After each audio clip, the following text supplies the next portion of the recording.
Greetings, Moonlight Citizens. This is your man on the moon here, the Moonlight King, on this episode of Moonlight Kingdom Reviews.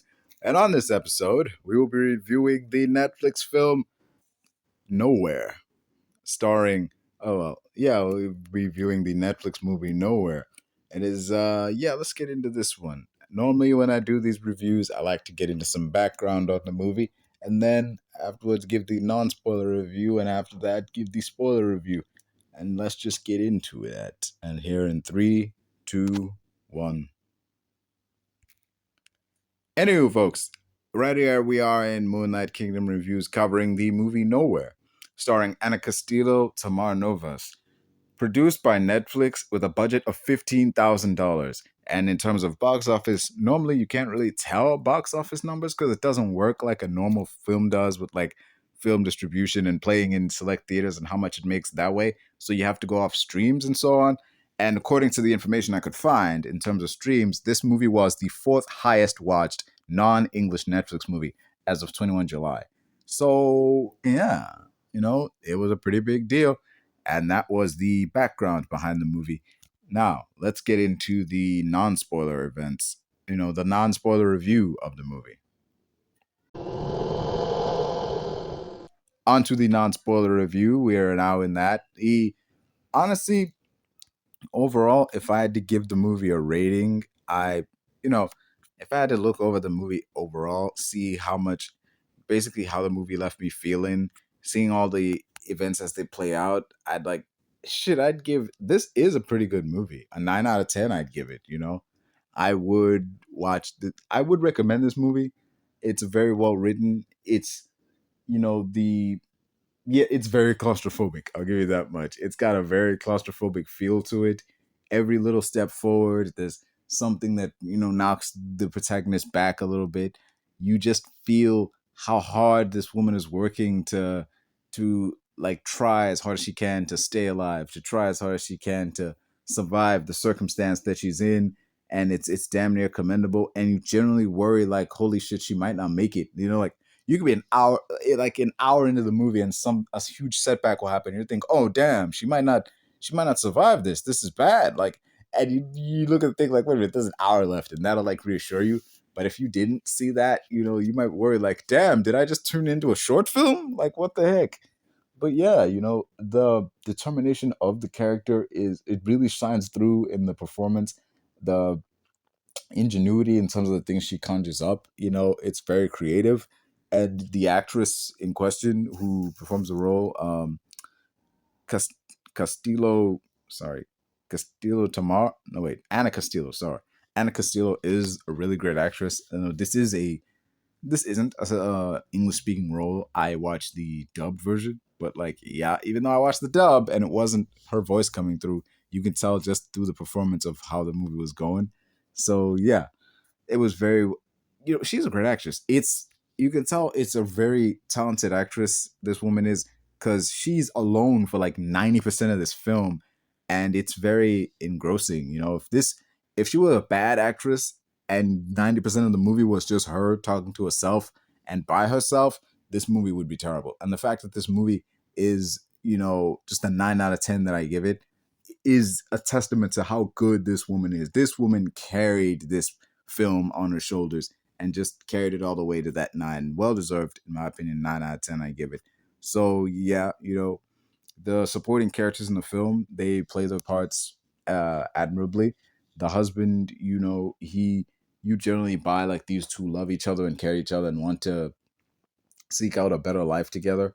And it's one of those relationships where you're like, as long as we have each other, nothing will, everything will work out. As long as we stay together, everything will be fine. It's one of them kind of relationships. The romanticism of relationship is very evident throughout, these two.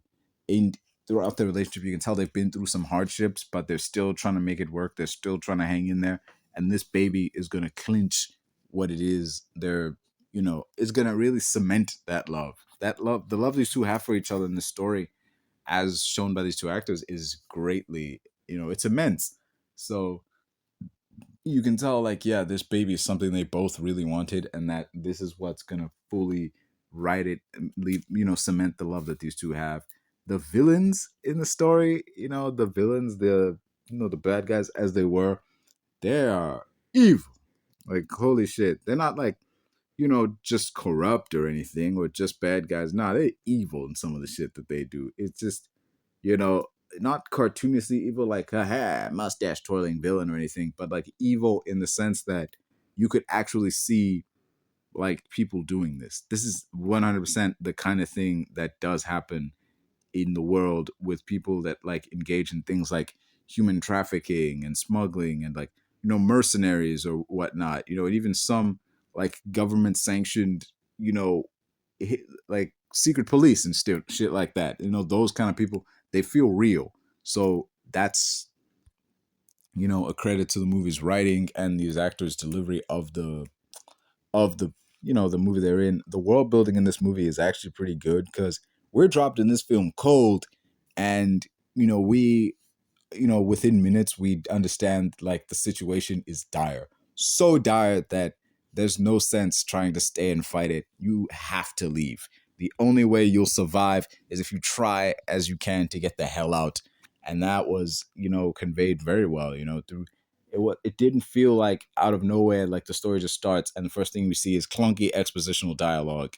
Like this. I just in the non Without spoiling anything, the story is well written, it is well acted, and I don't know who any of these people are, but I'm guessing it's well cast. I can't really think of people I'd rather see in these roles. Like I don't even know most of this cast, and like everybody seemed to play their parts admirably well. And you see what this film was able to accomplish on a small budget of like $15,000. You look at it like, damn, man, this movie looks like it cost 15 million. But it's like, you're looking at the film and you think, well, this movie isn't an American film. This movie was made in South America and it was probably filmed with like pesos. So $15,000 worth of pesos is like, probably like a ton of money. So like, yeah, I don't know the film's budget, like, but it's probably a lot over there. It just seems inconsequential here because like really 15 grand in America that wouldn't even get you like you can't even cast the janitor with 15 grand. I mean, like extra okay, that's exaggerating. Like with 15 grand is like it shows like what people are capable of doing when you put money in the right place, when you let a movie have the time needed to actually make it good, and just your heart's in the right place when it comes to like creative endeavors, and what it is you're doing and how to maximize that you know while putting forth just the right amount of effort. I give that movie props in all the way. Definite 9 out of 10. That was the non-spoiler review. Now we are moving on to the spoiler review of the movie Nowhere in 3, 2, 1. That was the non-spoiler review of the non-spoiler review for Nowhere has come to an end, and now we are in the spoilers. Well, spoiler territory. Alert, alert, alert. If you want to see this movie and not get spoiled or anything, go on Netflix or wherever you get your movies from, wherever you can find this film, watch it, and then come on back here and we'll discuss it all good. So, yeah, into the spoiler review. This film is like that Willem Dafoe movie, Inside, and it's like the movie Inside with Willem Dafoe crossed with Life of Pi, because this woman winds up lost at sea, kind of like Pi. She has to keep someone else alive at the same time, and she's trapped in this confined space like Willem Dafoe's character in that movie Inside, because like he's trapped in that house. So yeah, mainly the movie's about a man and a woman trying to flee a country and that's going through a shortage of some kind. I think it's food, and since there's not enough to go around, the militant tyrannical government is like killing every woman and child, which is a problem since the main character is a woman and pregnant. So yeah, they're both trying to flee with her husband in the aftermath of like the death of their first child at the hands of these soldiers who straight up look like, because they wear like this red and black attire, and they got me reminded of the soldiers from the show The Colony.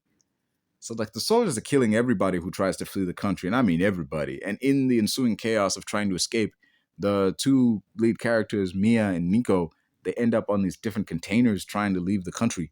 And Mia gets lost you know, on while he's on his way, Mia gets lost at sea while the husband is on his own path. He's on a different container that winds up on a different boat, and it's a whole other thing. They say like they're gonna reconvene when they can. As soon as his ship stops somewhere, he's gonna get off and he's gonna try to find you. You know, stay calm, and I'll do whatever it takes to get to you. You know, you buy that. You can feel the desperation off these two people to try and stay together. So, see, inside the container. Okay, before I get to that, an accident happens. An accident happens. One of the containers gets knocked off. A bunch of containers actually. They get knocked off the ship they're transporting, and they fall into the sea. Now, inside the container that they're transporting, that Mia's on, they're transporting earphones, they're transporting flat screens, they're transporting fabric, Tupperware. It's so much fucking Tupperware. You'd swear this movie, the Tupperware shows up so frequently and is used so damn much in this movie. You'd swear this movie was an ad for Tupperware. I mean, hot damn, so much Tupperware. There's this period of time where she's using a drill that she found in the film in the potato. She's using a drill brought on by one of the refugees, and she's drilling a hole in the roof of the container because she's got to get out of the container before it fully fills up with water from all the bullet holes that the soldiers shot. It's a lot like that scene in the movie Inside where Defoe tried to carve his way out of the apartment through the ceiling of the apartment. Yeah, so during all this movie, in case you think this film is just a woman in a container, just casually floating through the ocean trying to survive with all the stuff that's on board. Well, yeah, it is that. However, the movie is also this woman in this container that's got holes in it from getting shot up, and the container is slowly filling up with water. So she measured, so, okay, here's how long it takes. So here's how much water fills up after one day. And it's going to take X amount of days until the water fills up to such a point that I can't survive in here. I need to get out of here out of the container before it fills up to that point. And that's the drive. That's the objective. Okay, drill a hole in the ceiling, get out. Basically the objective in that point is drill a hole in the ceiling so I can get out and be on top of the container instead of in container that's filling up with water. So yeah, during all this, as this is going on, she's trying to stay alive. She's trying to drill this hole. She's trying to stop herself from drowning. She ends up having to give birth to her baby underwater. So she does this through great complication, and she ends up giving birth to a kid that she names Noah. And she's able to breastfeed the baby with like a breast milk, but she ends up in a very gnarly scene having to eat the placenta because things get real rough on that container, like rough. And to make things worse, the drill breaks before she's able to fully open the roof. But through hard work and trying as hard as she can with the knife that she found, she's able to bust through after working on the already drilled parts. She sees a plane passing over, after she gets out of there, and she rushes back inside to try and get a piece of glass off some of the flat screens that broke, and to try and like flash a light to signal the plane. But like right as she climbs in, she slices a leg on the rusty metal. To make matters worse, she doesn't even able to signal the plane. And seeing this, I'm reminded of that scene in the movie 40 Days and 40 Nights with Harrison Ford and Anne Heche, where she tries to signal a plane. And I was thinking that same shit that Harrison Ford ended up saying, like, she's signaling, it's not like a little plane, a seaplane or anything, or a helicopter that's flying at a height where it could reasonably see you. It's an airliner, like a regular, like 747. And, the scene in 40 Days and 40 Nights, Harrison Ford is like, a plane traveling at that speed and at that altitude wouldn't have been able to see a nuclear explosion, much less a flare, which, that's what I was thinking when I saw this scene. I'm like, that plane traveling at that speed, at that altitude, would not have been able to see a bomb going off, much less you shining a reflection in its direction. Like, you'd have to shine that just right that it hits the window and that shines onto the cockpit. And even then, he would need to find out exactly where the shine came from. And even then, it would take a while. Even if he did, he'd have to be the kind of guy who would give a shit to like double back and try to find that shit out. So, there's so many things to say. This plan was doomed from the start. Anywho, Mia is very inventive with the solutions as she comes up with to her problems. She uses like the wires from the TV to create sutures so she can sew her wound shut. And the cords from the cords from the earphones she uses to make a net so that she can catch fish. And even is able to use the makeshift diapers she made for her baby out of all the fabric as bait, which is nasty as fuck, but it's effective, bait to catch fish. Personally, I don't know if I'd eat a fish that was willing to eat baby shit. Just, but then again, people eat pork, and pork eats all manner of crap. So that's that. So as movie goes on for a bit, and during the course of the story, she gets a call from her man Nico one night. See, and this is where it gets kind of rough. And while she's on top of the container, he tells her that he won't be able to come save them because while he was on the way there, he got shot by some soldiers. And he's the way he's calling them as he's dying. So she tells him that he was throughout the whole ordeal, throughout all the hardships she had to endure, he was right there by her side, and it was his optimism that actually kept her going. Ending with the line, "I love you more than yesterday and less than tomorrow," right before the phone cuts. And it was beautiful because throughout the movie there were scenes where it seemed like she wanted to give up, she wanted to just not do this anymore, and Nico, as this like phantasm, would appear and encourage her to keep going, almost like George Clooney in that movie that Sandra Bullock was in, where they were in space, and he kept appearing as this like apparition to help her out during the tough times. So it was like that, and it was beautiful, but it was also like very tragic when we see that Nico die, because it's like, damn, your only like lifeline that you had, one of the main things driving you forward, one of the main reasons you were staying alive and working as hard as you did was to reconnect with your husband.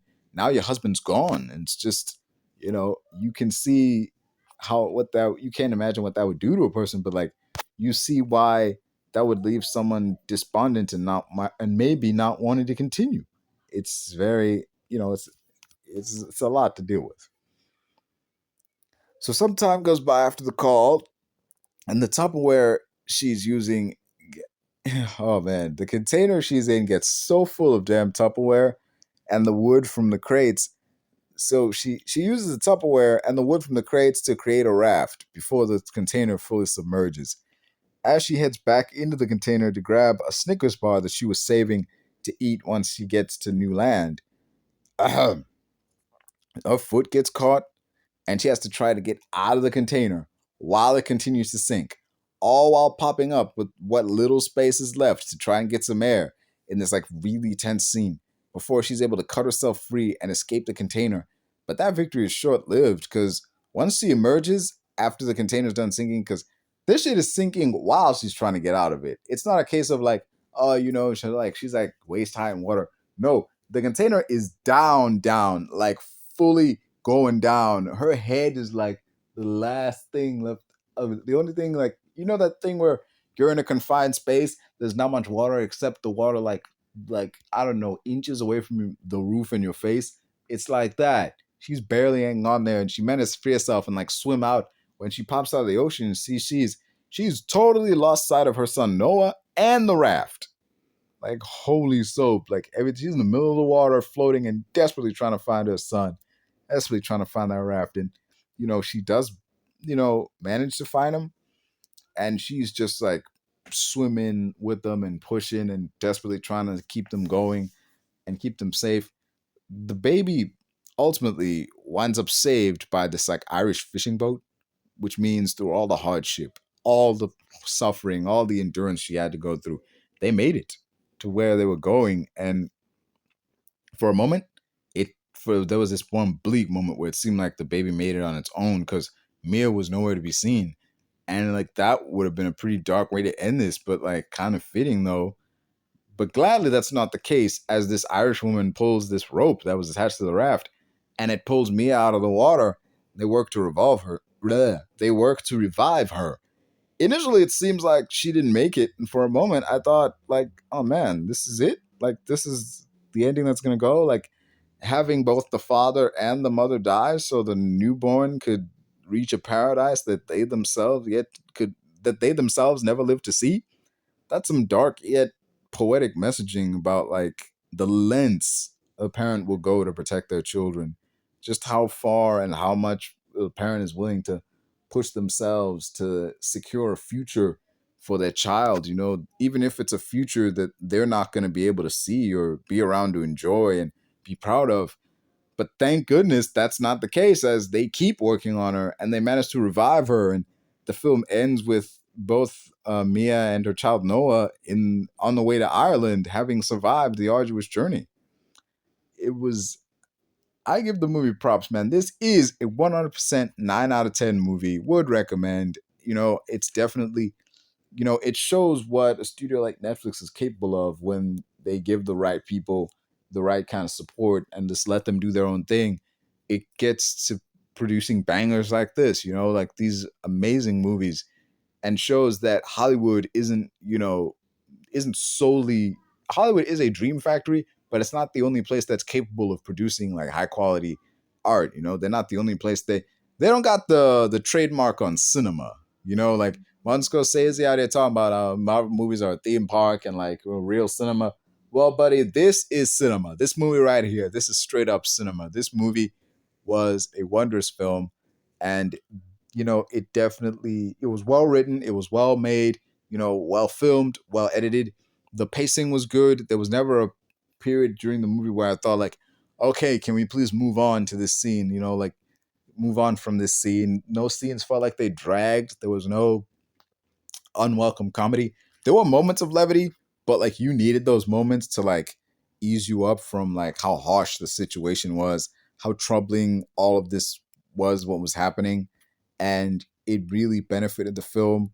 All the obstacles she had to overcome were realistic obstacles one might have had to overcome had they been stranded in the middle of the ocean, just them and a baby, assorted Tupperware, flat screens, and tools. Like the fact this woman is able to conjure up all these things and use them to her advantage to help not just her but her baby, and almost ward off any untoward forces that would seek to do them harm.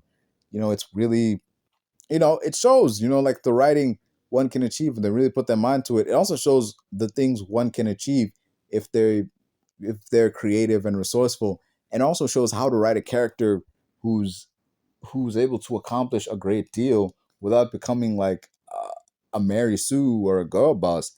Because we see her struggle, man. And they say struggle, she really struggles. Like we see her go through the ringer in this film. Because Mia she's trying, like really trying to do everything in her power to stay alive, to keep her baby alive, to make it to salvation so they can, have a future that isn't, being a part of an oppressive government that they were living in, a future that, where her and her man would be free to live the family life they've probably always dreamed of having in Ireland, of all places. But yeah, you know, I give the movie props everywhere I can. This movie deserves it. So yeah, folks, that was another episode of Moonlight Kingdom Reviews. I've been your man on the moon here, the Moonlight King, having given a 9 out of 10 to the movie Nowhere. It's on Netflix. Be sure to check it out. I do like, and I would recommend. Folks, don't forget to holy soap. Don't forget to like, share, and subscribe. All them nice things. I've been your host, the Moonlight King, and yeah, y'all have the day you wish to have.